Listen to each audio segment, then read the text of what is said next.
Hi guys, welcome back to our channel Trading for Beginners. Today in this video I'm going to show you how to sign up a new account in Coinsmart.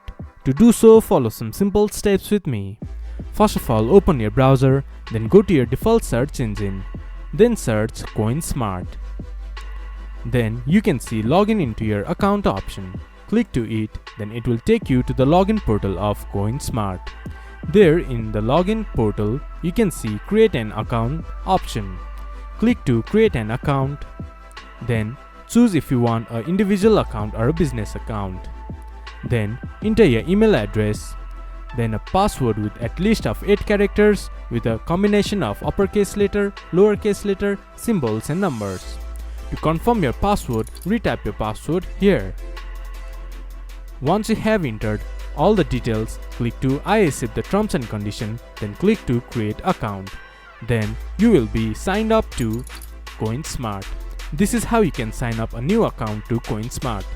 This much for today's video. If you guys find our video helpful, please leave a like and comment. And do not forget to subscribe our channel and hit the bell icon. I'll see you guys again in our next video.